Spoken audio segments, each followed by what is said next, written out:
And welcome back. Well, it took a little bit of a delay, to be honest with you, and I apologize for the lack of content over the last day. I took yesterday off after the previous video of getting the engine installed. Took a little bit of time to just kind of rest after that because it's been pretty steady as far as the work that we've been doing to this truck, and finally needed a day, I guess, so to speak, a little bit of time to recharge. But now we're back on it today, and if you remember, we got the engine. The big thing that we got completed in the last video was not only getting the ATI hub adapter installed onto the crank, but the biggest thing was getting the engine back into the vehicle itself. So it's physically connected, motor mounts as far as being in the vehicle. Now we're going to kind of more mechanically connect it. And by that I mean, let's see, I think we're going to cover at least getting the exhaust pipes hooked back up to the exhaust manifolds today. We'll go ahead and get the oxygen sensors reinstalled into those pipes. Again, the 2 pre-cat and the 2 post-cat. And of course, getting the new torque converter bolts, this is the Circle D installation tips sheet that we were looking at earlier when we put the converter in. And remember, we took care of that, putting in at least a half a quart of fluid into that converter prior to stabbing it into the transmission. And what I'm looking for here is that they've got the torque specification, which they did give us new bolts with the converter. And what they gave us per the thread, and I used a thread chaser to verify the size of the bolt, they did give us the M10 by 1.5 bolts. And it looks like here, according to their instruction, we got to torque those bolts to 50 foot-pounds. So since it's their bolts and their converter, we'll use their torque specification. And we will be adding a drop of blue Loctite onto those torque converter bolts, because, you know, that's definitely a bolt that you don't want it to back out. Yeah. Otherwise, you'll, obviously have a bit of a bad day, so to speak. Another item that we may take care of while we're underneath there to at least get it physically installed, because we got the bag sitting here, are the 2 bolts for the starter. Because again, it's just a pretty quick 2-bolt install. We did end up picking up a new starter for this, and I'll show you that part number when we get here. We did actually get an aftermarket starter for this one. The OEM one was just outrageously expensive. And the reason why we had to get a new starter for Candy Apple here, or Sleeper Apple, however you want to call, is because if you remember the blue parts RAM that we got a lot of the interior parts for this RAM and some other parts for our TRX, our 2009 we worked on last year, is that when we finally got everything out of the truck that we thought we could use, we went ahead and called somebody to kind of pick up the frame and the Hulk and everything that was left. Well, it was still a run and drive vehicle, even though it would never be on the road again. And that's the way they wanted to receive it in, because it told them, that the individuals that picked it up, that they could still sell the engine, the transmission, and so on and so forth. Well, as fate would have it, the day they were supposed to come pick it up, the starter gave out on it. So I ended up taking the part off of the red RAM, since we had the engine disassembled, putting that starter into the blue one, so that way the recycling individuals could still start the blue one up and kind of take it with them. So we lost the OEM starter, the old one, but the good news is it just means that our project truck here is going to get a new starter as a result. So with all that rambling said, I also thought, as we were going over the process of this video today and kind of, again, trying to button up as much underneath the vehicle as we can, and we'll still have to come back and do a little bit of wiring, like get the wiring harness back down for the starter and the knock sensors and such. But I figured while we were working underneath the truck today, we might go into a couple items, do a little bit of a recap of what we've done over 2023 and kind of my thoughts on 2024. So a little bit of a dual purpose video, I guess, to kind of put it that way, for those individuals who, who just want to see the maintenance side of it, and also those individuals who, like to see the kind of yearly recaps of the channels, so to speak. So with that being said, let me go ahead and stop rambling here. Let me get crawling underneath. You can see that we kind of got our parts all laid out that we're going to be using, at least for the immediate needs here. And then I'll bring you back in a moment. And welcome back. So hopefully it's not too odd of an angle for you to look at. Again, what we're looking at here is just getting our exhaust hooked back up to our exhaust manifolds. Now on this one, I didn't go back and purchase the factory little kind of square nuts that would clip to the back of here, and they got like a little metal tab on it, so as you tighten it they don't spin. Inevitably, what I found out is that those always tend to kind of rust out, and you end up having to put a wrench on the other side of it anyway. Now they're convenient when you're first putting them in, but sometimes not as convenient when you're trying to take them back out. What I did, and I've done this on the 2500 as well, and we will be using a liberal amount of anti-seize with this. We're going to see if we can get this to work, as long as I got long enough bolts. I just went out to the hardware store here and purchased pretty much a standard length bolt. I think this is a 2 or 2.5 inch bolt, if I remember, just based on the sizing of the factory bolt. And these are just all stainless steel hardware, so we can help prevent the rust.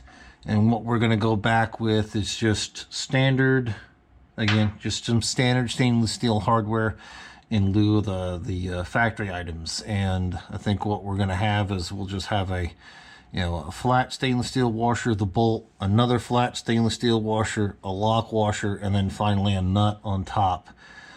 If I've got enough length in the bolt to do that, which I believe that I do. And of course, we'll liberally coat the bolt threads in anti-seize before we go putting the nuts on, again, just to help. And the stainless steel hardware, once again, just to kind of reiterate, to comment on that, is again just to help with the whole rusting scenario, where we're trying to set this up where, in the event that we ever have to drop the exhaust in the future or change out to another exhaust, whether it's us or somebody else doing the work, hopefully we're helping them out a bit. And if you remember, when we put the MagnaFlow muffler in the back, we left everything loose. We didn't tighten up any of the clamps, and that was to allow us to be able to do this. So with everything still kind of loose towards the rear of the truck, you can see that we've got more than enough room here that we can kind of get everything situated and lined up to where it needs to be, and then start getting our hardware in place. So I'm going to concentrate on that. And like I said, I'm just going to bring you back once we can get some bolts in here and kind of get this loosely hung, and then we'll tighten everything up, and then we'll move on to our oxygen sensors next. So let me get some stuff situated and I'll bring you back. One moment. And welcome back. So you can see we've got our exhaust bolted up to our collectors at this point, or aka our exhaust, our collectors bolted up to our exhaust manifolds at this point. There we go.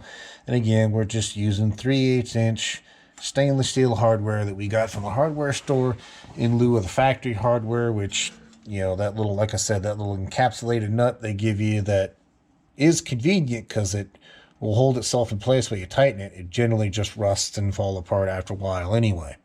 So we've got it up there. We've got it tight. We're good at that point. I think what we'll do next is we'll get our oxygen sensors in.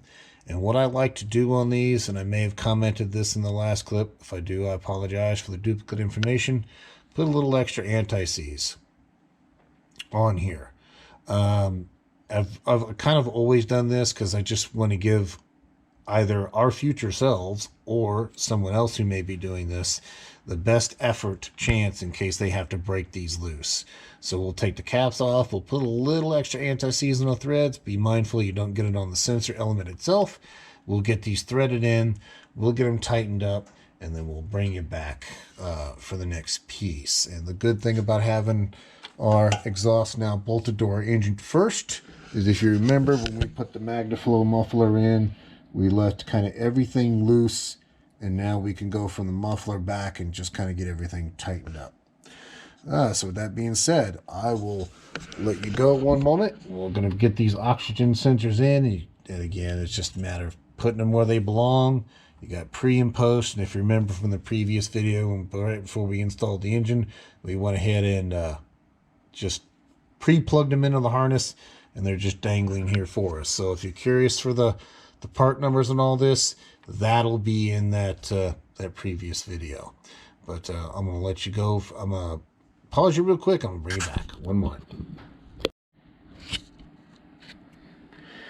And welcome back. So I figured I'd show you this. I made a comment on this in the video in a previous clip and realized that it might be beneficial to show you.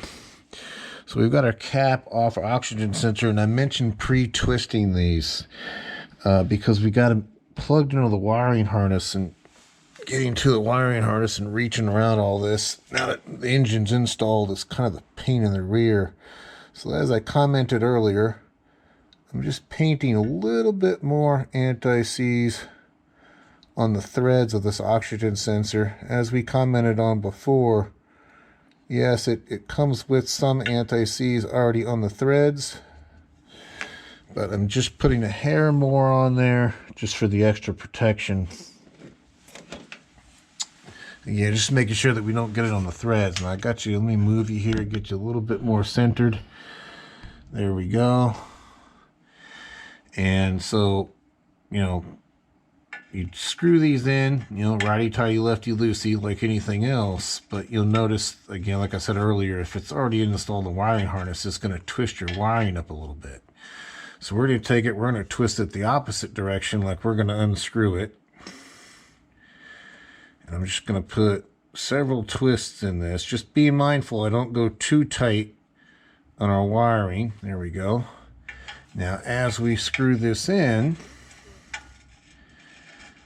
what should happen for us, once I get the threads to line up, there we go. There we go, perfect. So you can see, let me get you up in here. Now that we're almost getting ready to tighten up our oxygen sensor, and we screwed it in as hand tight as much as we can, you can see that we no longer have a twist in our wiring.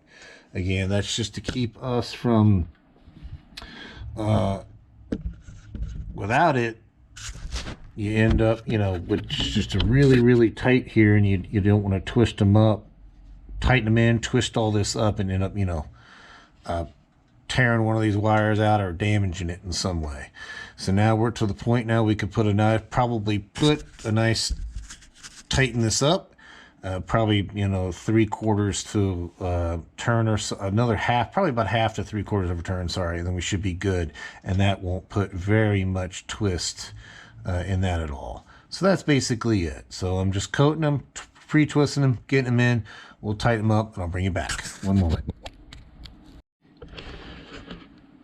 And welcome back. So we got our oxygen sensors in here that are tight now at this point, and you can kind of see how that wire turned out there. Very little, if any, twist in it. Even if you had like a small twist in it from tightening up, I think it would be fine, just as long as you don't have an excessive amount that, you know, puts tension on those wires. What we ended up using, and I've showed this before in previous videos, but I'll put a link in the description. It's just this, it's a 3-piece kit that comes with 3 different size oxygen sensor removal / insertion tools. This one is just happens to work with a 3/8" ratchet, and it's kind of on the shallower side. So they've got a deep well in the kit, and then they've got another one of these with a slightly longer collar on it. But I'll have a link in the description. Like I said, I think it's put out by PowerBuilt, if I remember correctly. So I think the next thing that we can do is get our flex plate bolted up to our torque converter. And as we spoke about when we were doing the engine install video, we rotated our engine around so that way our starting bolt and our flex plate is where we need it. So we've got this rather unusual looking bolt hole here. It's not exactly round, it's not exactly oval. It's rounded top and bottom and flat on the sides.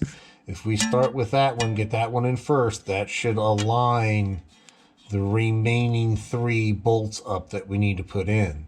So they did actually, as we spoke about at the beginning of the video, they gave us 4 new bolts. We're going to use their bolts, their torque value, which I think was 50 foot-pounds on the bolts they gave us.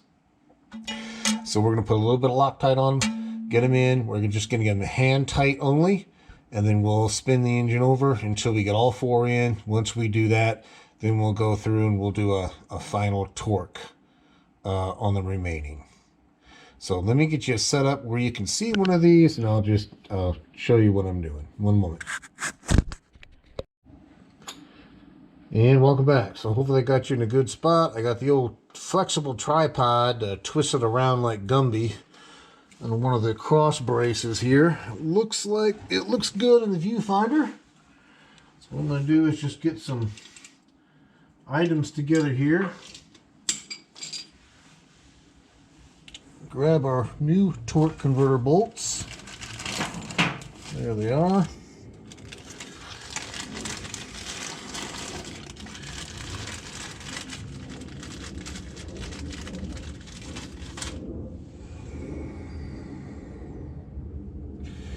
Okay, I'm going to get some Loctite on this, a little dab.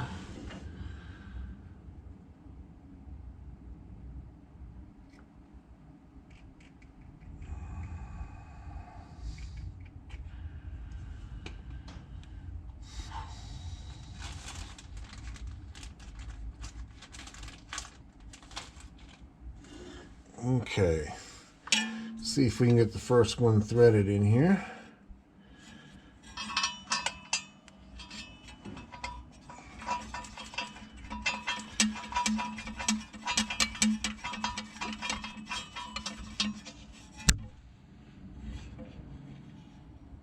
Okay, let me get that one hand tight.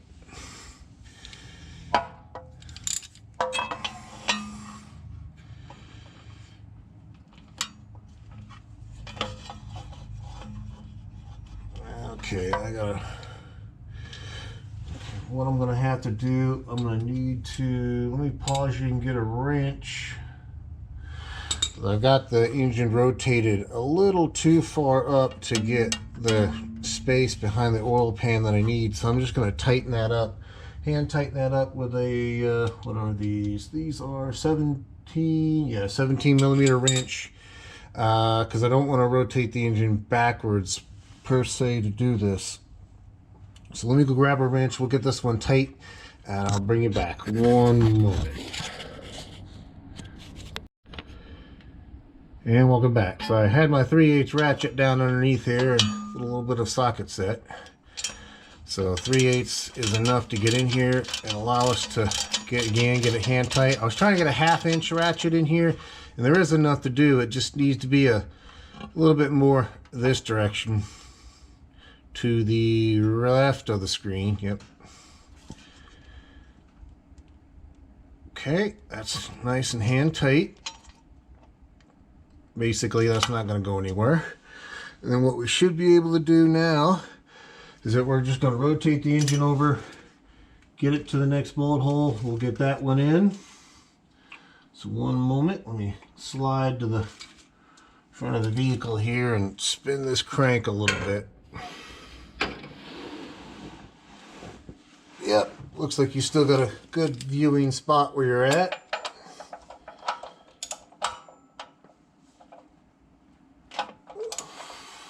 Okay. Yeah, okay, so cool. I thought spinning it this way would be spinning it backwards to make our clearance, but yeah, it's not the case. So yeah, I could have bumped it forward a little bit and got the 1/2 inch in there. And matter of fact, I'll show you that. I'll show you that a 1/2 inch hardware will fit. Let me go move that forward a little bit more.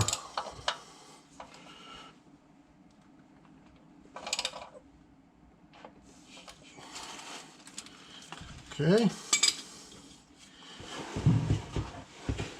Let's see if that gave us the space we needed. Yeah, okay. And it takes up most of the space that's available in there, but you can see you can get 1/2 inch hardware in here. No issue at all. Make sure that's nice and tight. So we'll have no problem getting a 1/2 inch torque wrench in there to get that torque down. But let's spin it over to the next available bolt hole.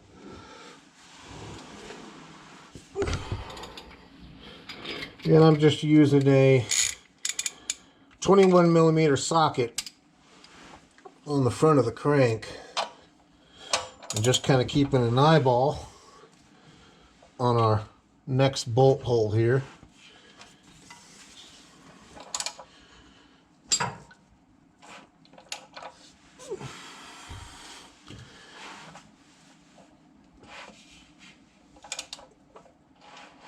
There's our next one coming into view. And it looks like we need to go a little bit further to get into our clearance here.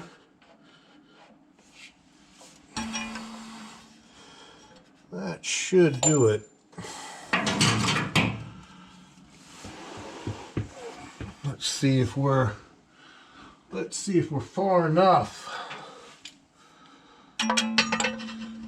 And we are. We should be able to get onto that. Yep. Okay. So that's what I'm going to do next, is just continue the same process till we get all four. So let me pause you and I'll bring you back. One moment.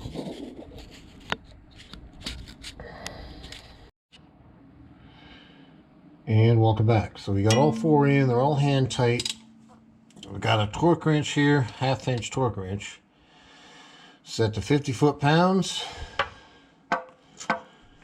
Oh, you're probably not gonna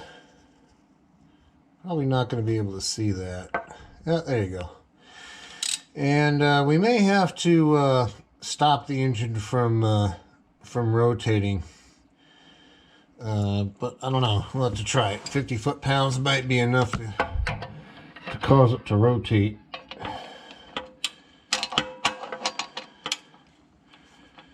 Okay, I need to move it forward just a little bit to get the clearance to get the torque wrench in there.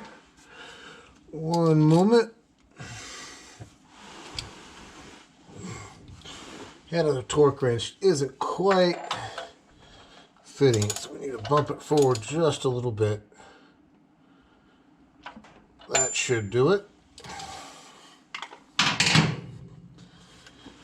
And in case you're wondering, yes, the spark plugs have not been put into the motor yet, which makes this easier to do.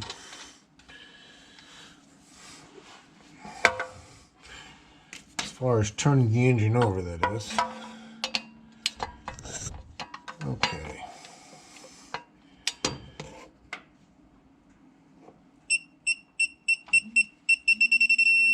There we go. Okay, so on this torque wrench, you probably heard and I was able to kind of get in here and just hold this a little bit with my hand. 50 foot-pounds just seems to just start turning the engine over back here, but it's not so much that we have to bar it in any way, stop it from moving. So I'm just going to hit it again here. Verify that we are at 50. I usually like to hit these once, give it a few moments, the rest, and then hit them again. There we go. So that rapid beep means we were getting close. The solid beep means that we are there. And now that we have this one torqued, once I find what I did with it, just so that we know we've got this one, I'm just going to put an X on the bolt. We're going to rotate to the next one, repeat the process, but and that way, as we do them, we'll mark it, and then when we get back to, let's just put a little smiley face here. There we go. And that way we know, once we get back to the bolt with the smiley face, that we've made a complete revolution and we've gotten them all torqued. So I'm going to go ahead and pause you. I'm going to go ahead and take care of that, and I'll bring you back. One moment. And welcome back. So you can see we're back at our bolt with our X and our smiley face. So we've made a complete resolution. Everything's in, everything's Loctited, everything's torqued. to the required 50 foot-pounds per circle D. Remember, it's their torque converter and their bolts, so we're using their spec, which I don't think their spec is too far off from factory, to be honest with you.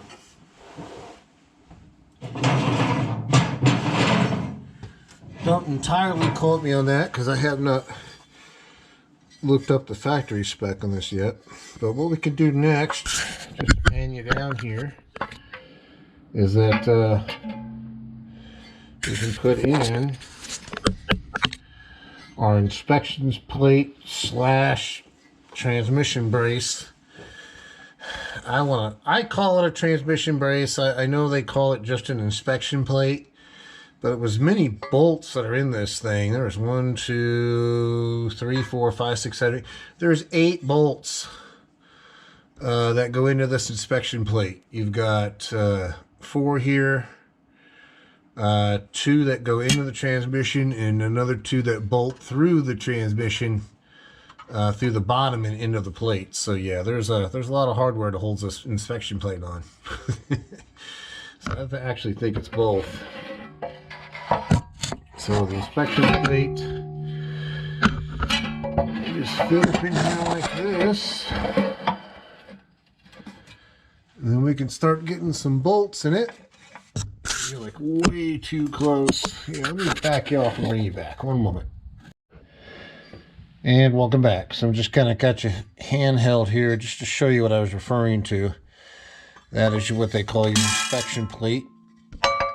And it just slides up in here like this and covers up this area that we were working in. And I need to get both my hands up in here to get it to slide in place, because it's got these little metal fingers that come down as part of this guard that went in when we installed the motor.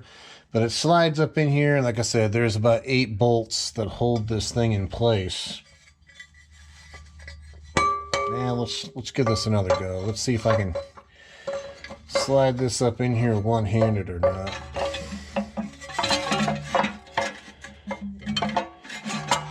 Is it gonna let me? No, I'm getting caught on the little finger over here on this side. There we go. So just to show you that there, that's where it sits. You got 2 bolts there to go into the block, 2 bolts there, 2 bolts that go in the bell housing, and another 2 bolts that go in the bottom ears of the bell housing forward and into this plate. So I'm going to work on getting all this hardware in here, and I'll bring you back. One moment. And welcome back. So you can see we got our inspection plate reinstalled. All our bolts are tight. So at this point, we can now say that the new motor is mechanically connected to our transmission. Yeah, no, yeah, that'd be a fair thing to say. It's bolted to flywheel, flywheel's bolted to torque converter. The torque converter is seated and stabbed into the transmission. So not only are we now physically connected to the truck, we're now mechanically connected to our transmission. So awesome. So torque converter bolts in, inspection plate in, exhaust manifold's been attached to our collectors, and we installed and tightened up our O2 sensors on both sides. So another item we could take care of while we're down here, because it's staring us right in the face, is that we can go ahead and get our starter in here and get our 2 bolts in. That way when we get ready to run our wiring down here, back off our wiring harness, we can go ahead and make that connection on this side along with our knock sensor connection. So let me go grab that starter and I'll bring you right back. One moment.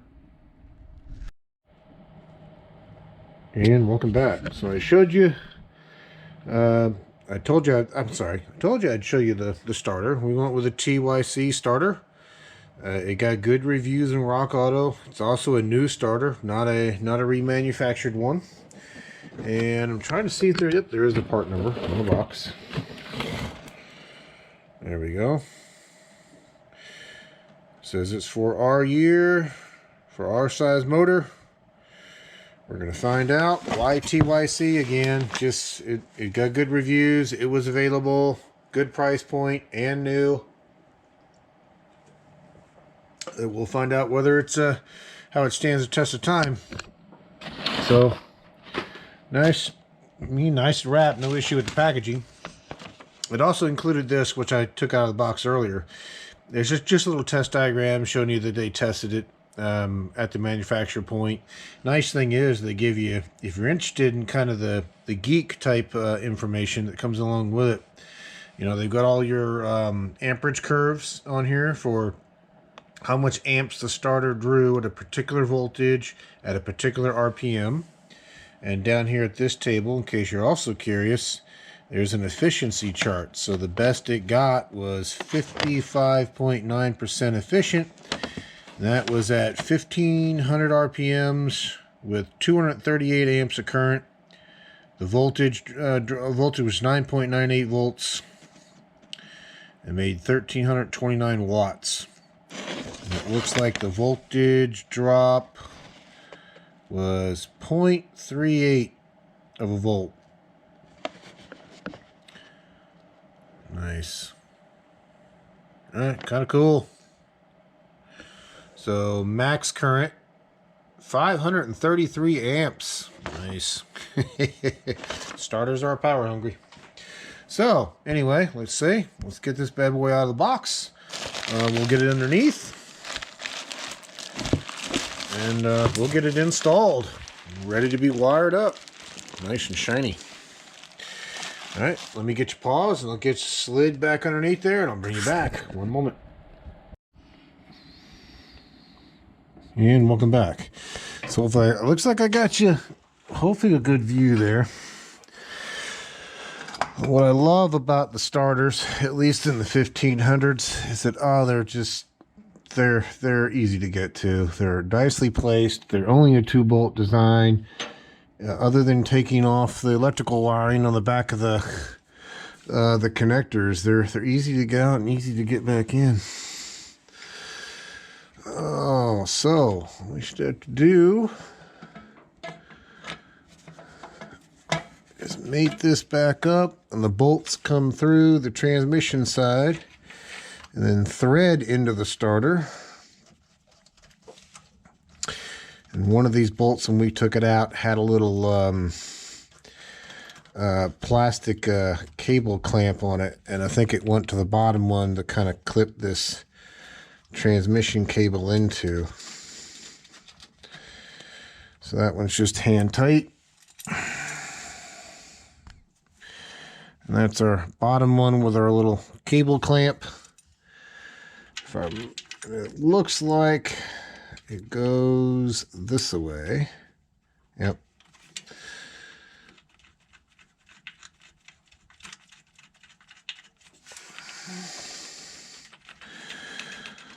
And there is a heat shield that bolts right here to the center of the starter and provides some relief from the exhaust.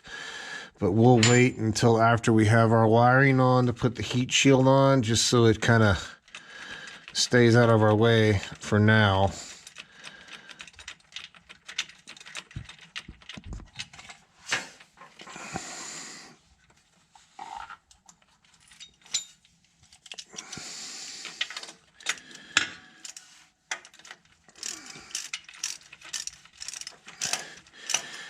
And yes, if you're wondering why you always use hand tools, it's what I got. I got very few electric tools, actually, surprisingly enough.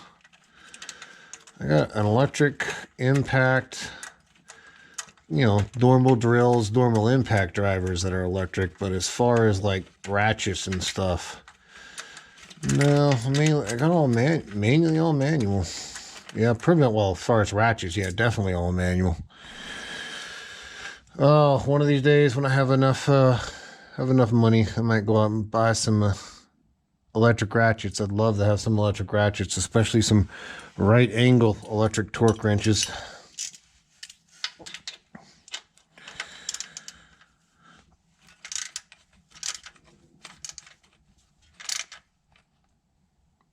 Just gonna go hand tight on these for now. I'll have to look up what the Torx spec is on these. Okay. All right, awesome. Now, I was thinking that, actually, before I forget, let's take our transmission cable, get it looped back around our bracket, and then clip that back in place. Good deal, so we don't forget that.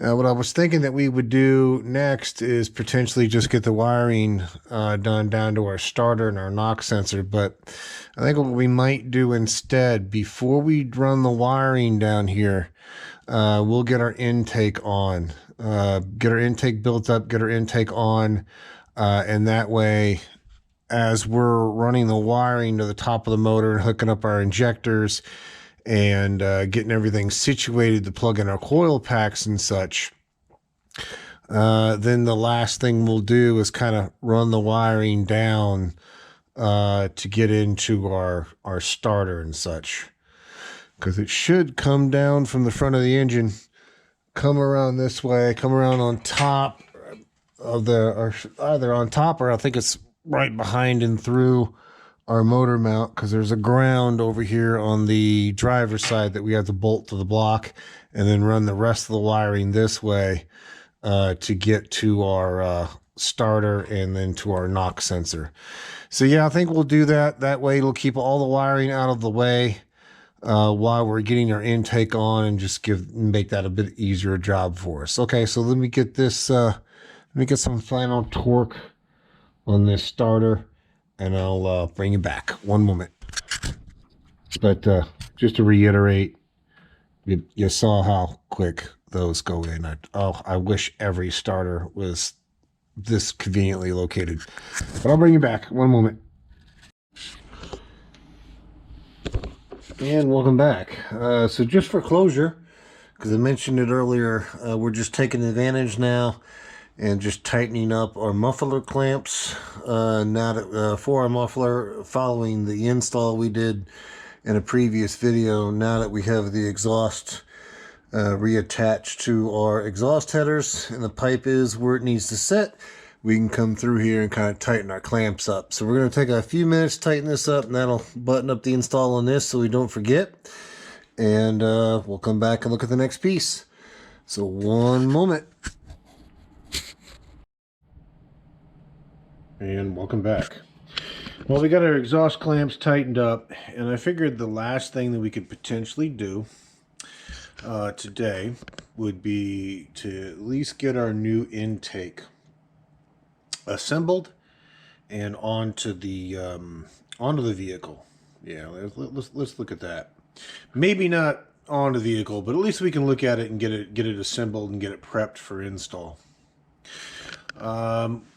What you see here is the original intake, and I made a comment on it in one of the previous videos. And again, not to say that all this crud couldn't be cleaned off. It could. A little bit of degreaser, a little bit of pressure washer will take a lot of this surface stuff off. But let me get the fuel rail out of the way here, and I'll show you what I was talking about earlier in the previous video. And on the underside of here, let me get you some light. There we go. Of course, light has to stick to everything I don't want it to. And you can kind of see some of the built up crud inside of these ports. And I'll just scrape some of this off here. And again, what that is from is the PCV system is integrated into the intake. So crankcase vapors get pulled back into the intake to be reburned. So that causes the oil vapor and the carbon to kind of accumulate on the intakes and all over the inside. And there are also runners on the inside of this intake that are actuated by this servo back here. And they're short and long runners, and the engine computer will vary those runners to vary the intake and how it behaves based on, you know, how fast you're going, load, throttle, blah blah blah, because it's a performance enhancement, fuel economy enhancement, however you want to call it.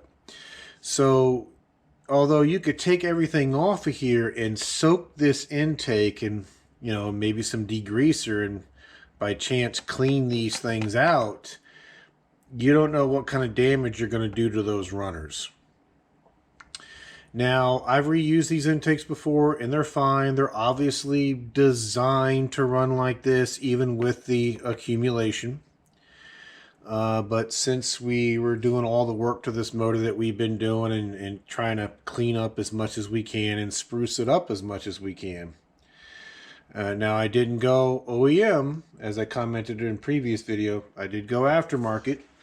But over here in this box, you'll see a nice new aftermarket intake.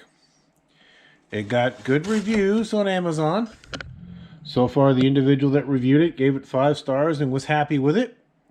So I figured what we would do is that we can take the bits and pieces that we need to transfer off of this one and put it onto our new one, as well as we can get our fuel injectors, our new replacement fuel injectors from Injector Clinic. These are the ones my tuner recommended that we get for this build. And we can also get those into the fuel rail. So we're going to need things like this control unit back here. Those runners will have to come off. Obviously, the throttle body will have to come up. The oil cap, and I did get a new PCV valve for the new one as well.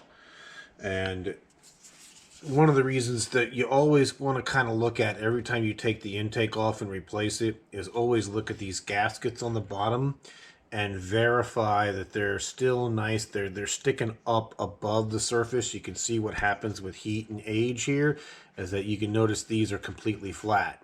So if you were to reuse this, or if you were to put your own intake back on, you definitely want to come through here.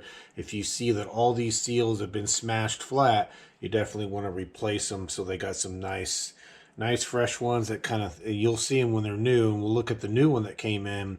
You'll see they'll stick slightly above this, so that way when you set them on the intake ports and you go to torque this down, you get a good seal. So let's do that. Let's get the new one out of the box.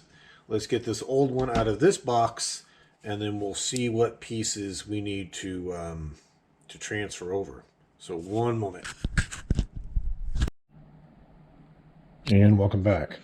So I'm just comparing new one to old one, and so far everything looks pretty much spot on. We're gonna have to take the rubber grommets out of the back, put them into the new one. That's just for the engine cover. You know, the new one did come with all new seals. The bottom of the seals look good. I'll show you those here in a bit. It looks like we're gonna need this stud, this clip, obviously the throttle body. I did get a new PCV hose here, so we won't be reusing this old one. And with that being said, we may not be using the new one I got. And the reason why I state that is, just like I mentioned in the previous video, I may or may not mention this, but I did make a reply to a comment. We did order a catch can, an oil catch can for this system, especially since we're supercharging it. So in order to help protect our nice new rebuilt motor, as well as the inside of our intake, once the catch can comes in, we'll do the install on that, and it should fit between here, which is our PCV valve, and the port in which the PCV goes into the intake. And it'll just kind of sit in between that and help. It'll still allow the gases to go through, but it should separate out the oil and keep the inside runners from looking like they do on this one. So first thing, let's do this. Let's get the throttle body off of here, and then I'm going to spend a little bit of time and just to try to clean some of the dirt off of this throttle body, and then I'll bring it back. You know, if a 6.4 liter OEM throttle body would work on this, I would use that, because I actually got a spare one in the box. When we did the supercharger install on the 2500 out there, we got a ported throttle body, so I still have the factory one, but I don't think it'll fit this intake. I think the electrical connector is also a little bit different. Either way, let me take this one off, and we'll see if we can get it cleaned up at least a little bit, and then we'll get it installed onto our intake here. One moment. And welcome back. So just to show this to you, this is a 8mm, so they're 8mm bolts, and they just thread in the plastic. So they're pretty aggressive looking catches on them. So when you go to install these, you don't want to go very tight on these at all, because you're only threading in the plastic and you don't want to strip it. But that's the throttle body off, and as you can see, we got some accumulated gunk on this. So I'm going to take this outside. I'm going to run some throttle body cleaner through it, wipe down the inside, wipe down the outside, and I'll be right back. One moment. And welcome back. So you can see our throttle body here. It's a bit cleaner than what it was before.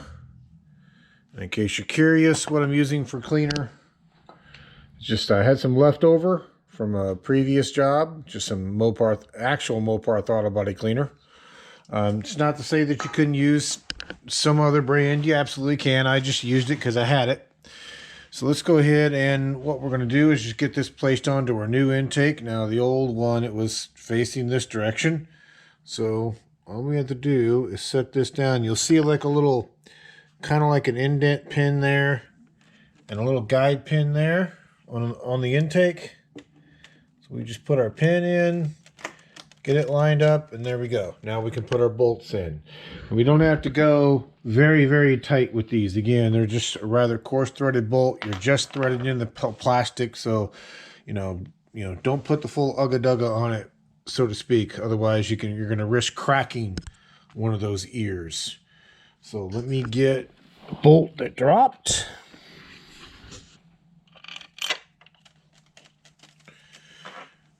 It actually is some fairly soft plastic at that. Well, at least where it threads in, it's soft.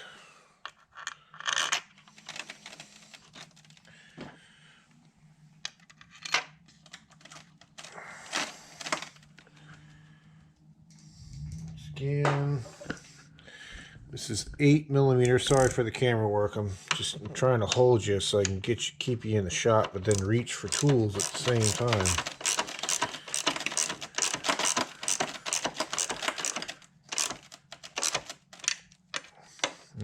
Again, I'm just going to go crisscross on this and try to keep them tightened down as evenly as possible.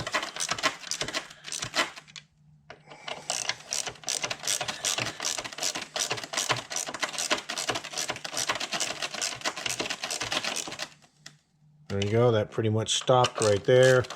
I'm not going to go any further with it.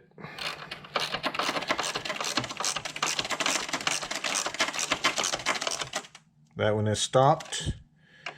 So they kind of feel like they hit a hard stop just as the bolt hits the top of the throttle body casing. There we go. So that one's tight. Tight. Tight and tight. I'm not going to go any tighter than that. Also, I just hand tighten there. I think is fine. I'm not even going to check it with a torque wrench, to be honest with you. So next piece, I'm going to just continue to pick pieces off of this, and I'll bring you back. You got this side clip here that's threaded we're going to need. We got the stud over here that we're going to need. Like I said, I'm not going to carry this line over because we got the catch can that's going to replace it. I will get the new PCV valve and bring you back for that. There's a little clip there in the back that we need on the corner. Right there, you might be able to see it. That goes for a wiring harness, so we'll have to transfer that over. And we're not going to take the factory map sensor out of this intake. And the reason is because of the supercharger, the ProCharger kit. There is an SRT4, I believe it is, and a modified SRT4 map sensor with a little billet adapter that will take the place of the factory one, because the factory one can't read past a certain pressure. So that factory one wouldn't be able to read the boost pressure generated by the supercharger, so we got to go with something a little bit different. So let me get some pieces off of here, And what you should be able to do on these is just get a little flat blade screwdriver underneath them to kind of bend the tabs up a little bit and slide these out. So let me get some tabs and items out of here, and I'll bring you back. And then I think we'll get this out, we'll transfer it over. And I think the piece that we'll grab next is the little servo in the back and get that migrated over. So one moment. I just want to show you this here as we're pulling the pieces off. This is the stud that's next to the oil fill, and this is one of the studs for the engine cover that it snaps into. And you can see it's just a bolt, a 10mm 1/4 inch deep well. Has just enough bite to kind of get this to thread out of this spacer, and this is the spacer underneath. It took a little bit of a throttle body cleaner to clean some of the crud off of this. So what happens is it comes over here, and this little insert just threads in place there, captures it, and then this will then thread into your insert, and all we got to do is just tighten that down. So that's where a lot of the oil that accumulates on these intakes come from, and it's not something unique to the 5.7s either. The 6.4s have the same problem. Anything with the oil fill right here as part of the intake is because people doing oil changes. Doing oil changes or adding oil, you spill a little bit. Maybe somebody spills a little bit each time, or they miss it and they maybe spill like a little bit, like a quarter of a quart or something along that nature, and it just kind of falls and just accumulates, little drips, little drops over time. And then obviously dirt and everything starts to stick to it. So a lot of this can be kind of prevented by, you know, either just carefully pouring or just making sure you got a funnel, or as you're filling, if you got some shop towels like this and you think it may drip a little bit, just wrap some towels around your oil fill until you're done, and then take your towels away. Anyway, okay, I'll get that tight and I'll bring you back. One moment. And welcome back. So as promised, I got you staring at the back of the intake where we've got this actuator that we need to migrate over to our new one. Now, it looks like we've got two 10mm, and we also have an E-Torx back here, and this looks to be an E5. I just happen to have an E-Torx set. If you don't have an E-Torx set to grab that bit with, you could just grab the very tip of that with a pair of pliers and back it out again. It's just threaded in the plastic. It's nothing terrible. But there's a wire loom, if I recall correctly, that just pushes down onto that stud. Let me pick you up a little bit. There we go.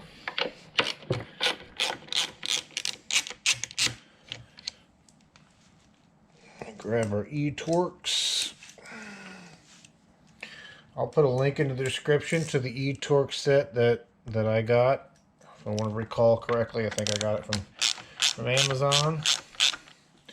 This is the set right here, in case you're curious. So it goes up to a pretty good size.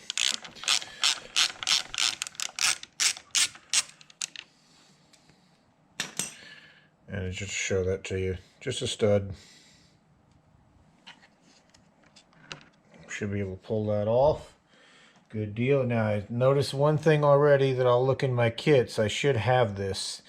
Is that the new intake did not come. It doesn't look like it came with that seal that goes behind that. And you can see all it does there. I'm going to push some of that grease back into there. There we go. And it just grabs hold of a little tab that's down in there. Let me get you some light. There we go. And it just actuates that tab. So let me go check my seal kits and grab one of these seals, and I'll bring you right back. And welcome back. So first thing I want to show you on this is this seal right here. Unfortunately, it's not included in the same seal kits that you get for the rest of the intake, and it kind of doesn't surprise me. I guess it makes sense in a way, because you're not normally taking this actuator off the back of this and having to worry about it. Nobody has this other than it looks like it's like a special order from Chrysler. I took it out of the old one, cleaned it up, flipped it around. So this used to be on the inside before, now it's on the outside. And you can see it still sticks up quite a bit from the surface. So I think we'll be okay just reusing that gasket. The only other alternative is to wait a week for one to come in. I may order one and have it here just on standby in case this is an issue, but I think it will be fine. The only other thing I noticed with the back of this, and nobody has complained about this, could be that this is new and not as worn as something that has 100,000 miles on it. But the behavior is the same, just a little bit more extreme on the new one, and I'll show you. So this is the old intake. And if we take our SRV actuator, as it's called, our short runner actuator, line it up with that keyway, you'll notice that these bolt holes don't match up. And you actually have to put some downward force on this actuator to get those bolt holes to line up and then put the screws in place. And I tried turning that a little bit by hand. It doesn't want to go. I don't want to force it. I don't want to break it. Now, if we come over to the new intake, we get our little pin to match up. Kind of does the same thing, but it's a little bit more extreme as far as how much force you have to put on this. Now, you can get it to go, and I've tried this earlier and it worked fine. So I can put the same amount of kind of downward force on this and get these screw holes to match up, which is what I'm doing right now.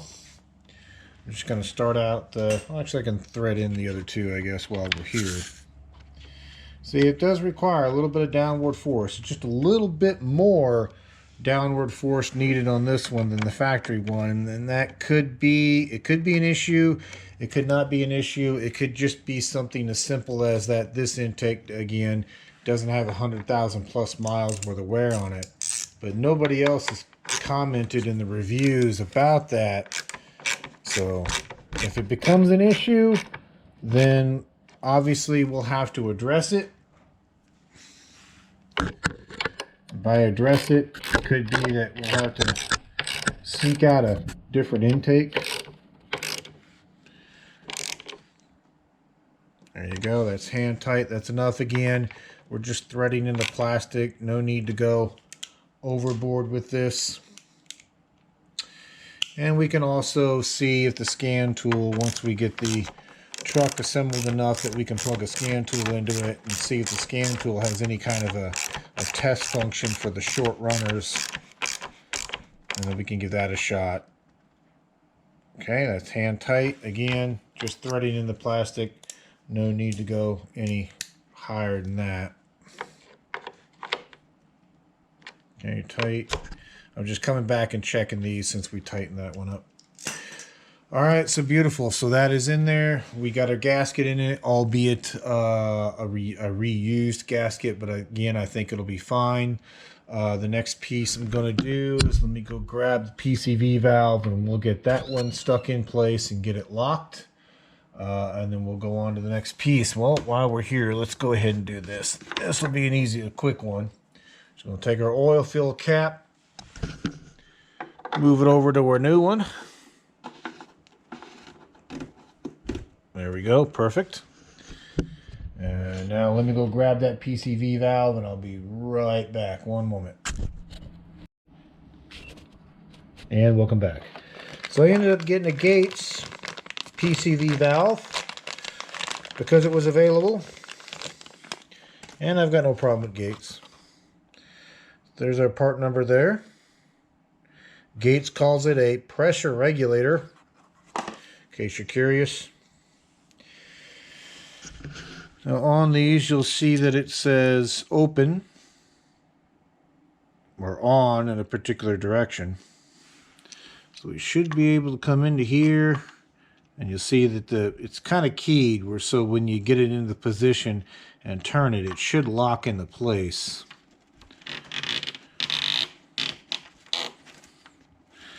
And you'll see your little arrow there should end up right about here where this indent is once we have this in place.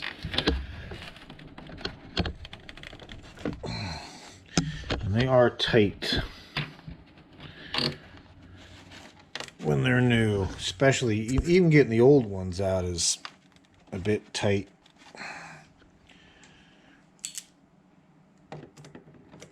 I'm just going to use a little pair of needle nose just to help grab it. There we go. We're set.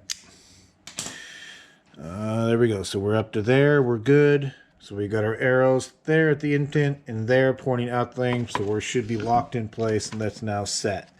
So we got a new PCV valve, or pressure regulator as Gates calls it. We transferred over our SRV, our short runner actuator, transferred over our throttle body, and we transferred over a fill cap. We had that one tab here that a screw goes into, and the one post over here that the engine cover goes into. Oh, we need to grab our little rubber grommets out of the back of our old intake next.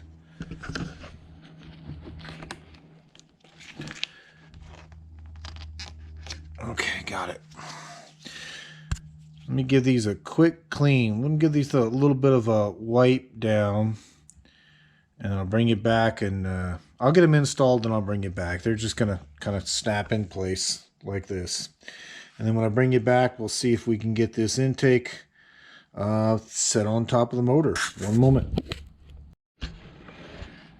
And welcome back. Well, before we put our intake on, we got a couple of items to take care of that reside under the intake. One of them is to install our VVT solenoid. And what this does, this is the solenoid that controls the oil pressure that then drives the phaser that then allows it to alter your valve timing. And where that lives is right back here on the back of the head. I should say the back of the block.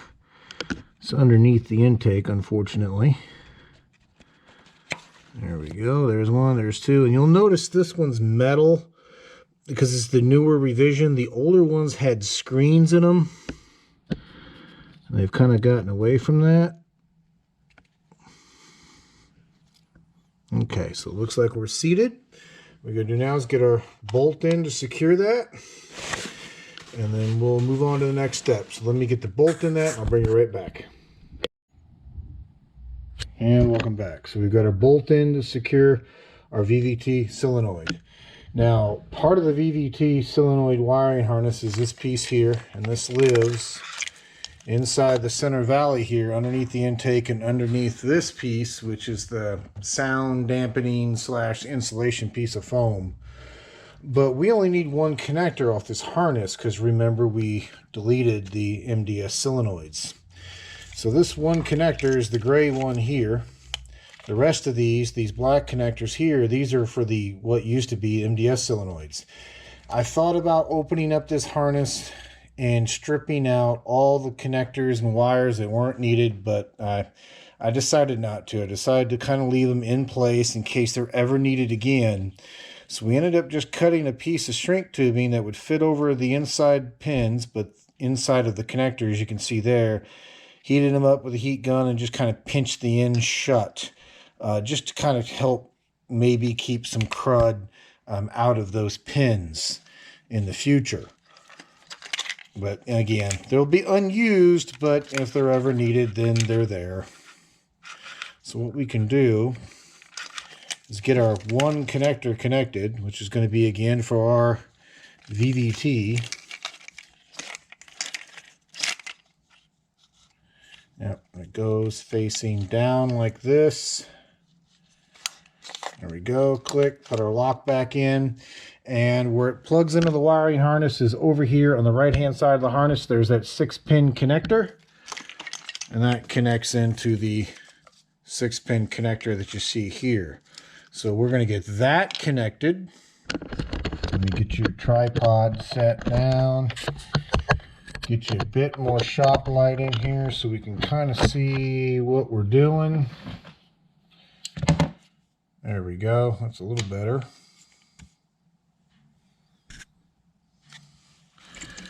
And again, just this 6-pin connector to this 6-pin connector. There you go, we're good. Now this is the one that little slide tab on the right hand corner of the intake will fit into. So this will just lock into that once the intake is there. This little pin, this is what the little stud on the back of the SRV valve that we moved over to, that's what that'll connect to. This one here should be for what will be the map sensor. Once we get the new one in, that should be for the SRV valve on the back of the intake. So we got to remember to plug that stuff back in. But what we want to do is get our old MDS wiring harness kind of situated where it was. And there's a little Christmas tree clip that pushes in place what used to be, or what is, one of the mount points for the engine hoist. So we just push that down in there, and you can see the old MDS connectors, how they kind of line up with what used to be their solenoids. So what I'm going to do is see about coming in here like we've done before in other models. And well, I may not have to tie wrap any of this because it is going to have a piece of foam over it. Now what we could do is utilize that unused hole there, put a Christmas tree tie wrap type clip in there, and that will at least hold on to those two just so they're not flop. Like I said, I don't think they're even going to have room to flop, to be honest with you, because what's going to happen, like if we were to put this kind of where they go, which should be here, here, here, one here, two there, push those connectors out of the way, take our foam piece,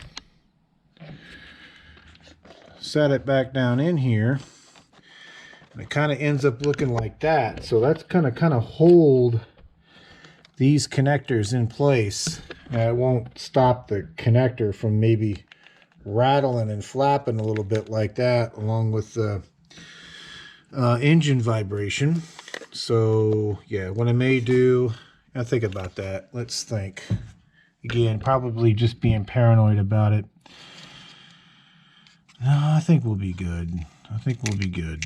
Yeah, because I don't want to tie wrap anything in the center of this and cause that piece of foam to kind of sit wrong. Not that I think it would be an issue. I mean, it'll still compress when the intake goes on it.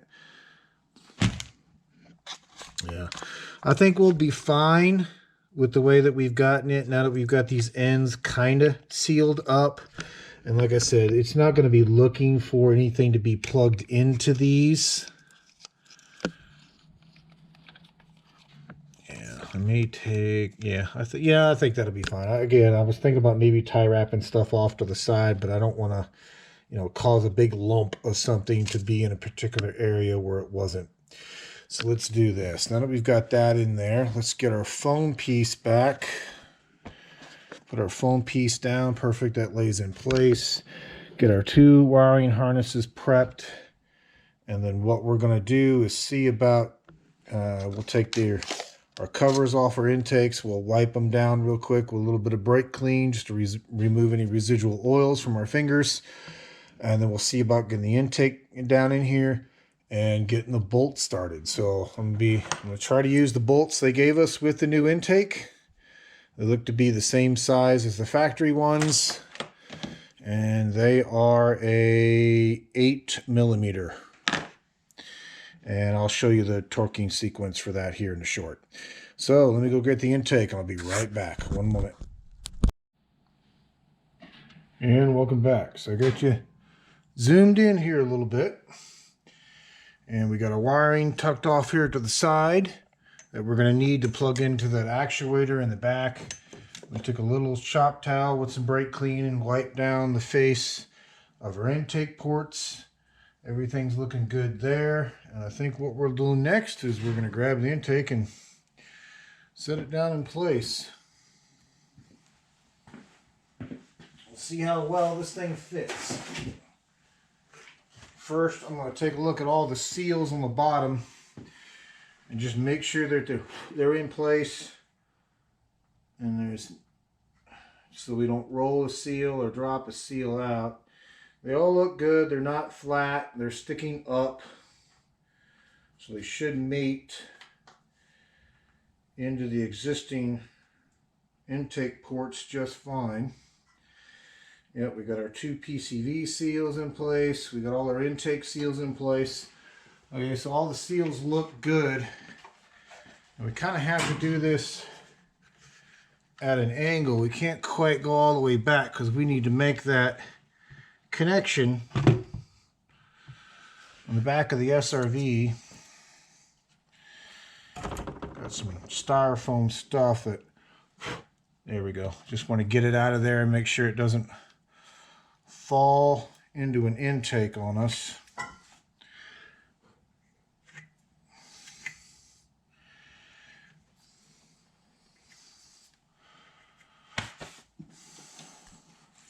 Got a little bit of fuzz right here. I just want to scoop out. Got it.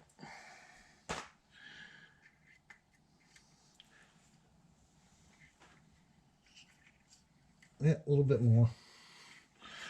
Had some styrofoam remnants get inside of this PCV port. There it goes. Okay, we got it.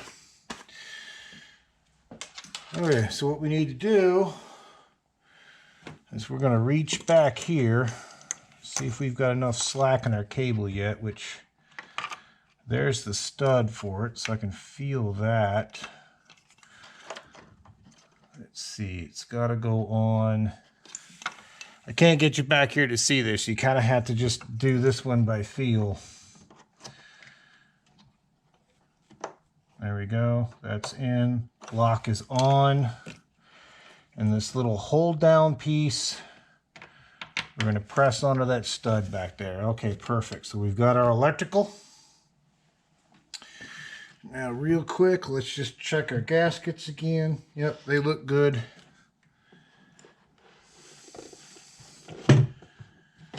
Get my shop light out of the way. Sorry if it goes dark for a little bit until I get the light back.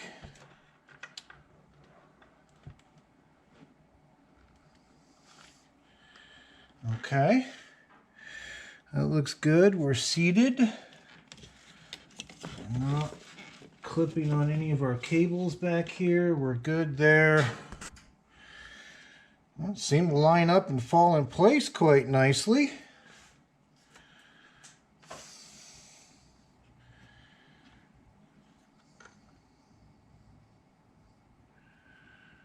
Okay.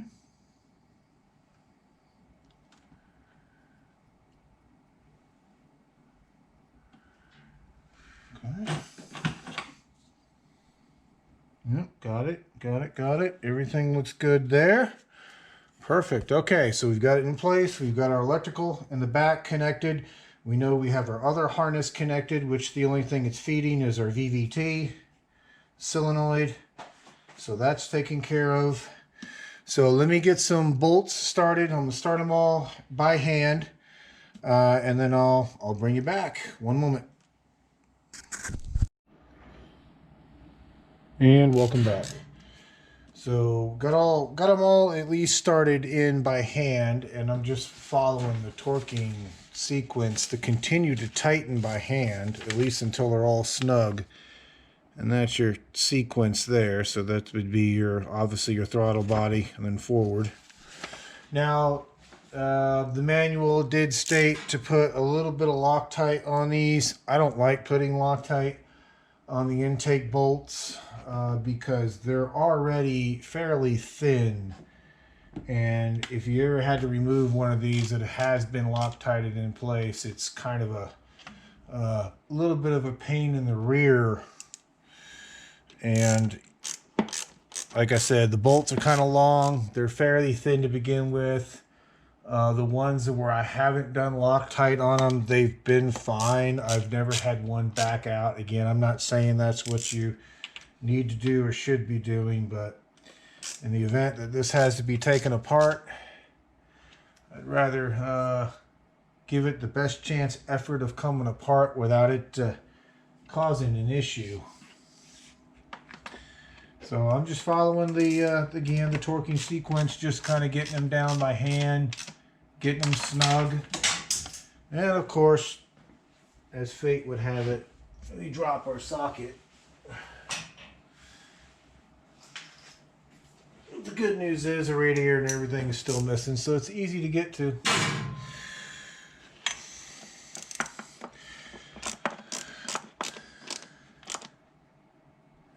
Let's see, 7, 8,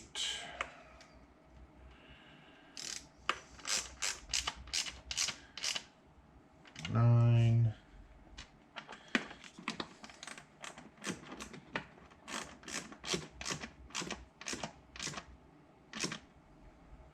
and 10.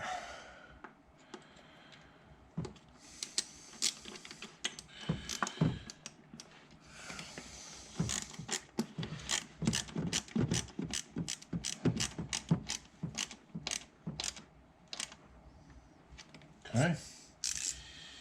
So now what I'm going to do, I'm going to go through with a torque wrench and get these down to torque specs, which the manual looks like they're calling for about 9 foot-pounds here. You know, which again isn't a lot of force, but not that you need a lot of force on intake bolts. So I'm going to go through that. I'm going to get these torqued again, following that torque pattern, and I'll bring you back. One moment.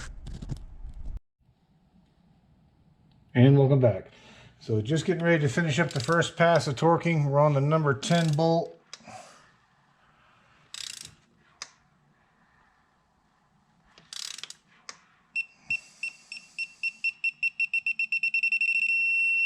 Okay, perfect. Okay, so you know, they took torque with no issue, thankfully. So that was one pass. We're gonna go around for the second pass. Now that everything's had a chance to seat. There we go. So 1, 2 is this one. Okay, 3.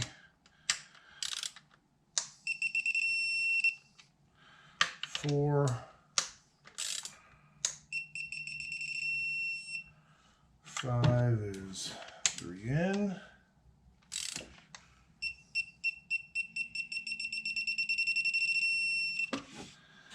And 6 is second from the last on this side.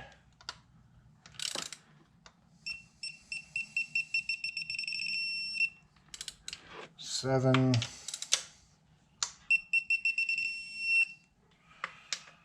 8. Only 9 is driver's side, rear corner. And 10 is passenger side, rear corner.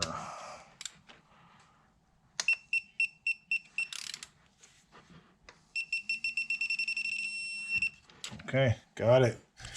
Okay, so they've all been torqued to 9 foot-pounds, 2 passes. So we should be good to go there. And I think the last thing we'll likely do, at least for the maintenance part of this video, I got some announcements coming, but I'm saving those for the end of the video. That way, in case you're just interested in the maintenance part of it, you'll know when to stop if you don't care about the channel update part of it. I think the last thing we'll do is we'll go ahead and get the fuel rail taken care of. That way we can, you know, plug up access to our intake here so that we don't have to worry about dropping anything in it. So let me go get your tripod set up on the back on the floor here where I got the fuel injectors and the rail, and I'll bring you right back. And welcome back. So this is the process of getting the fuel rail prepped and getting all the old injectors out so we can change them over to the new ones. Now this fuel rail has sat in here for a good 3-4 months at this point, between, you know, being disconnected to have the engine disassembled and reassembled and waiting for the machine shop, blah blah blah. And when I picked it up and tilted it from side to side, it sounded like there was something in it. You could hear something audibly rattle. So I just kind of shook it up a little bit, and you could see all these flakes of something that was all inside that fuel rail. So something, I don't know, something was dissolved, something got dissolved inside the fuel, or it got stuck up into the fuel rail, and you couldn't hear it because it was full of fuel. But when the fuel had the chance to dry out in the rails, then you can hear it. I mean, I've gotten it all out. It no longer makes any noise, and so I believe we're good and clean at this point. I don't know, just rather interesting.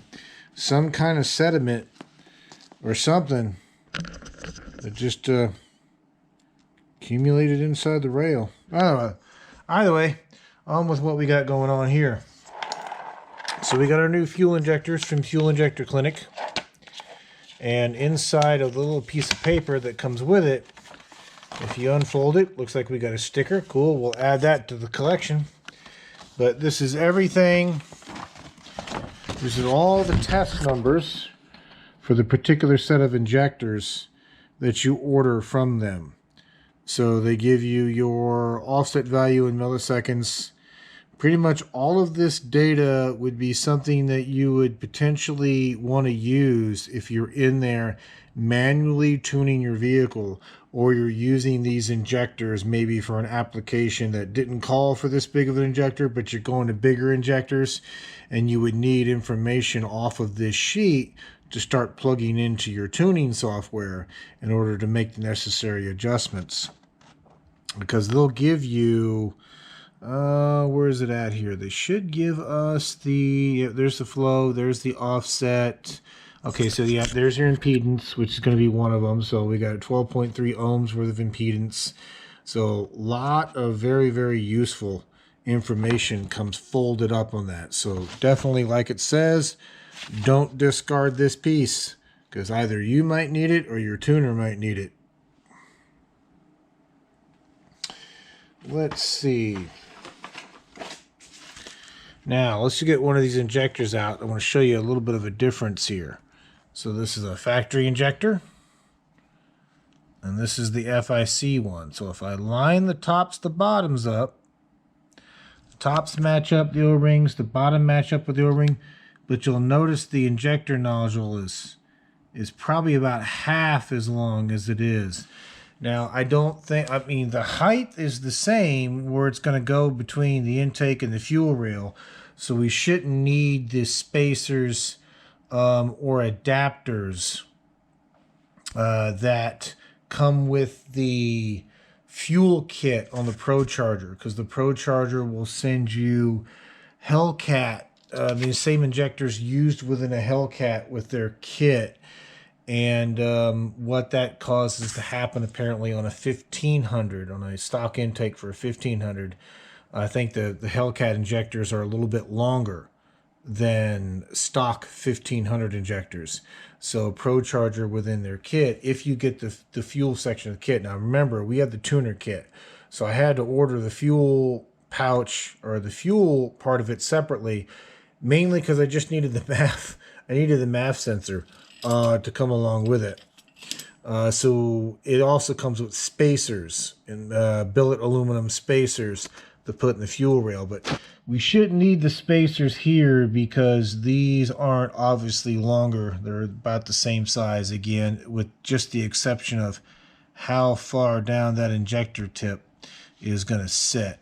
So I'm going to work on getting these O-rings lubed up.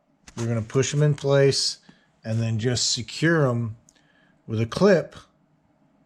And then we'll see about pushing it into the intake and kind of see what they look like. So let me get you set up and I'll bring you right back.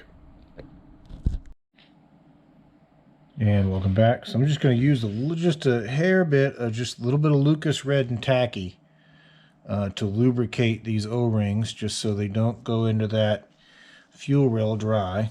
I'll also do the same thing to the bottoms as well. Again, not a lot, just a little. So then we'll take this.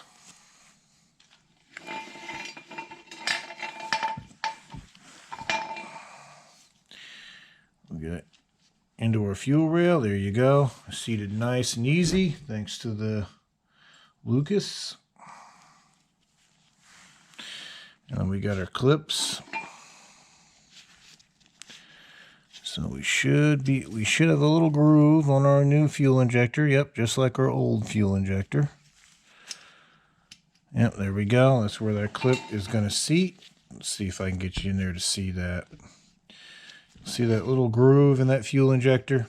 And this clip is going to go around that. It's going to clip the fuel injector, as you can see there, and it's going to clip this little lip around here that's on the fuel rail. So we want to make sure that's seated, and that will be the process we follow for the next 7. So let me get these installed, and I'll bring you back. I just try not to run the camera through, you know, basically just what's going to be a repetitive task here. So let me get the other 7 of these installed, and I'll bring you back. Oh, I'm sorry. One other difference. So the opening in that injector on the top versus the opening in that injector. So a little bit more fuel flow. One moment. And welcome back. So we got all 8 of our fuel injectors in. In case I didn't give you the part number on those, there it is right there. Again, these are 650 cc injectors that are listed as compatible with a Hemi 5764, so on and so forth. But while we have it down here, we have an adapter that's already installed because we were doing pressure testing on this particular rail once upon a time. Now we're going to leave that adapter in there, and what that is, if you see the side of it, it says NX for basically nitrous oxide. So these adapters are used in nitrous systems to get you access to the fuel rail, versus because like on this one and most Hemis, there's no Schrader valve or anything to access the fuel rail with to do things like check pressure and such. So that adapter, as you can see, just snaps onto the fuel rail, and then it gives you 2 ports. So we're going to use one of those ports to plug in what we were talking about earlier, which is our fuel pressure sensor that will show up in our Banks iDash. So this is a Banks 0 to 100 PSI capable air and liquid compatible pressure sensor. And that's the part number of the one we're using there. So what I'm going to do is, since this will be the back of the fuel rail you see there, I'm just going to take that back plug out and replace it with that pressure sensor. That way we can just plug the harness into it when we get to that step. So let me go ahead and take care of that, and I'll bring you right back. And welcome back. So I got you zoomed in a little bit. Back on our intake, you can see that we got our pressure sensor threaded into the side port on our adapter. Just a little bit of liquid thread sealer on that as well. We should be able to get these all to line up and hopefully press in place. All right.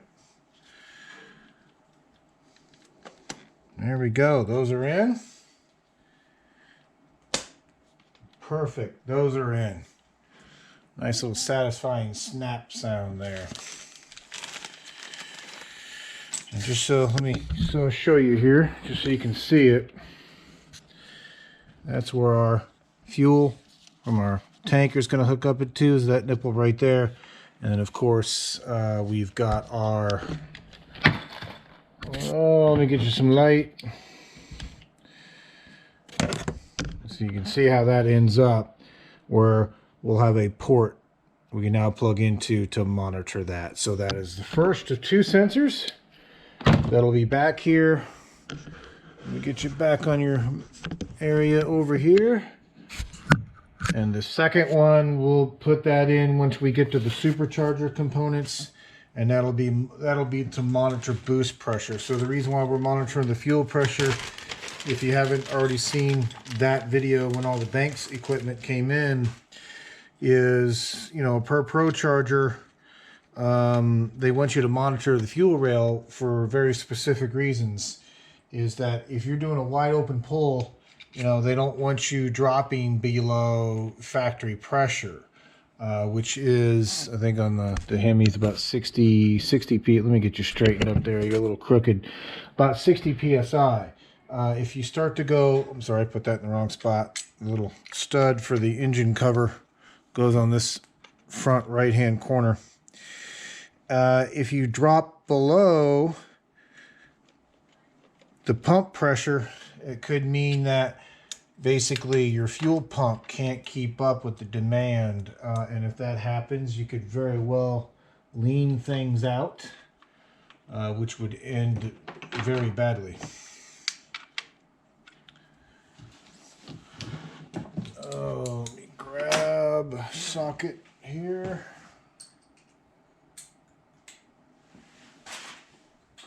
I'm also going to need a 13 millimeter if I remember correctly. I believe this one's a 13. No, it's actually going to be a...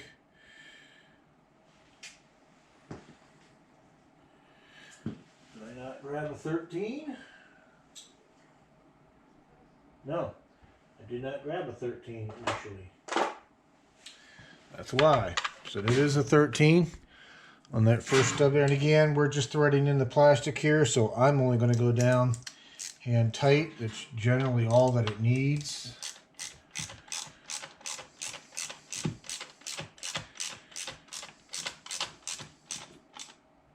There we go. It made contact, not much more than that. And we'll just crisscross this. Actually, I'm going to put a shorter extension on that so it doesn't drive that in sideways.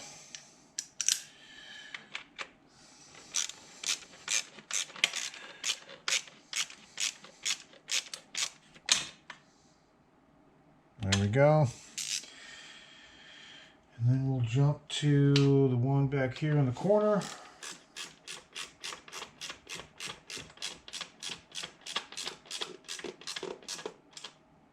Got it. And finally, we'll get the one up here in this corner.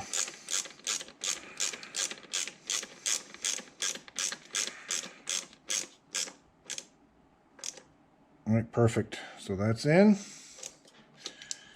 Just check our other ones, just make sure they're still snug. That one is.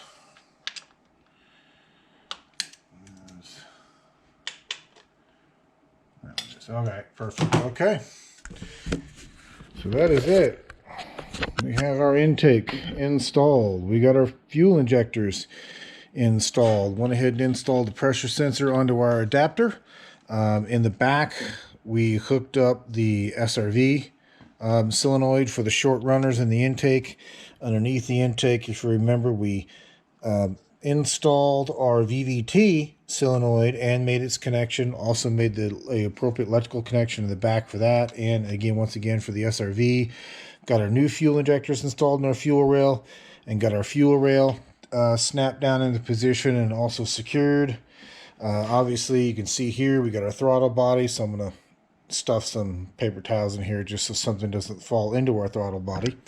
And then underneath, if you recall, we went ahead and got our exhaust bolted back up to our manifolds.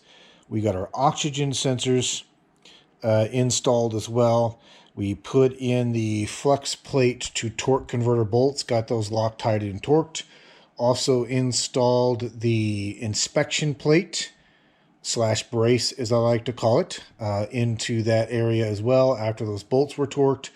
And also got the remaining muffler clamps for the MagnaFlow tightened up as well, now that we have the exhaust where it needed to be to mate up to the engine. So I think at this point we're going to call it a day. Been a bit of a long one with all the filming, but we got a lot of ground covered today. As you can obviously see, looking more and more and more and more like a motor every day. So I think in the next video when we come back, we'll see about getting our spark plugs installed. Because again, leaving those out to be able to turn the motor over to get the torque converter ball bolted in, again, it helps immensely because then you're not fighting the compression. So I think when we come back, we'll get spark plugs, coil packs, and then we'll start to take care of the electrical upper and lower. So now that we've got our fuel injectors in, once we have our coil packs in, we can start wrapping up our electrical and putting our harness back in place. Once we have that harness in place, we can start to look at putting some of our supercharger components in. There'll be some of the electrical harness that has to come through here and hook up to fog lights and other various airbag sensors and such, but obviously we'll get to those connections. Basically, we'll make the connections we can make, and then once we do that, we'll do items like get our new alternator put in. We did purchase a new alternator. If you remember, the old one had a problem with the control clip clipping into place, so we got that in. Yeah, so let's do that. Let's take care of electrical. Then we can start buttoning up more items in front of the timing cover. And then we can finally get into hanging our supercharger bracket. I know that's the piece everyone's looking for. Trust me, I'm chomping at the bit to break into that box as well. But like I said, we're getting there. We're making progress. So with that being said, if you have subscribed, I do thank you immensely. If you have not, please consider to do so. We're right on the borderline of clicking over to 2,000 subs. And I thank each and every one of you for it.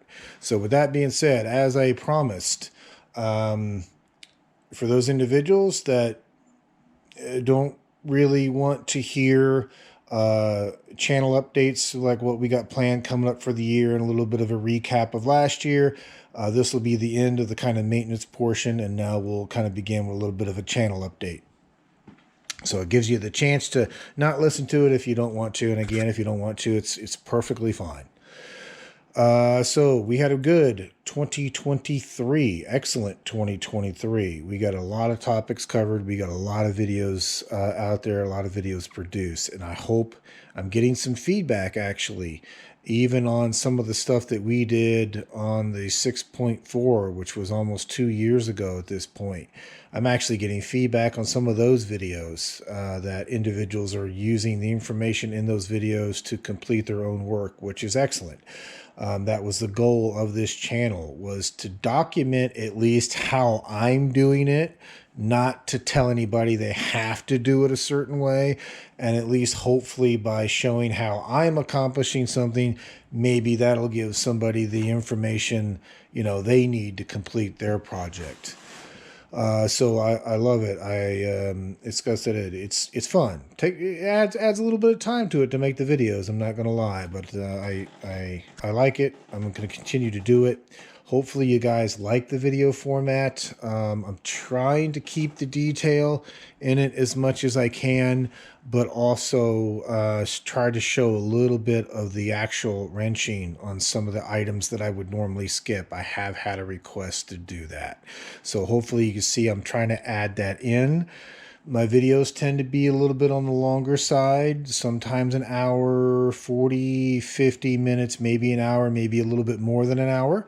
Hopefully that format is okay. I would like to continue to use that format, that kind of length going forward, because in order to add the detail, with that comes time. In order for me to scale the time down, then I have to start skipping things that I think are critical, or items that would be helpful if they were pointed out. So by all means, if you have suggestions on items you'd like to see next for 2024, the plan obviously is we've got to get this truck wrapped up and to a stage of completion. We have items for this truck that will be going in later. You've seen some of that in the previous video. We've got a set of 4 10 gears that will go in the rear diff to replace the 355s that are in there now. We also have a newer, beefier transmission pan to aid in cooling, as well as a newer, beefier rear differential cover that will go on when those gears go in. When those gears go in, we're also going to be doing the rear axle bearings and axle seals. So again, we've got a lot of meat there, a lot of good stuff that we can cover going forward.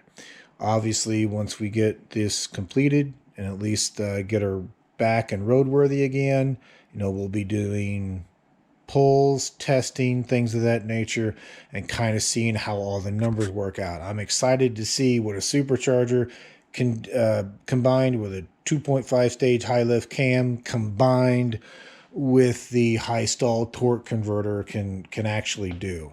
The reason why I like doing these builds is, especially on the truck forums, in case you're curious, is that just because the trucks are bigger and heavier than the car, doesn't mean you can't have a little fun making them, faster than they should be.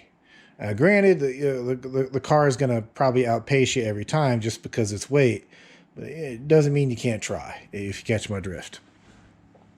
So going into 2024, obviously finishing this one up with additional work scheduled for this one already. Other future projects, I wish I could have more than one project going at a time. I can't right now logistically, due to space, storage, and also resource availability. I kind of have to do what you've seen me do so far, which is concentrate on one project, stay on that project till it's completed, and then switch gears to go to something else. So hopefully that format works for you. I understand it can get a little boring, a little monotonous at times because you're constantly seeing videos about a particular project over and over again.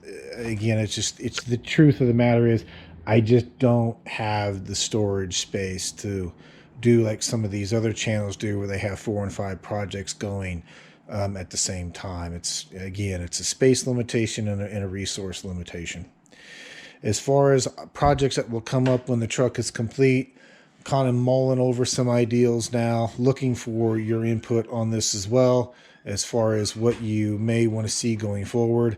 I've got a couple of ideals, such as I would love to do a more budget-minded build, like especially in a Charger or a Challenger, maybe something where we do something just as simple as we do a cam swap and electric swap and leave everything else stock, change nothing else about it, and kind of gauge the performance before and gauge the performance afterwards.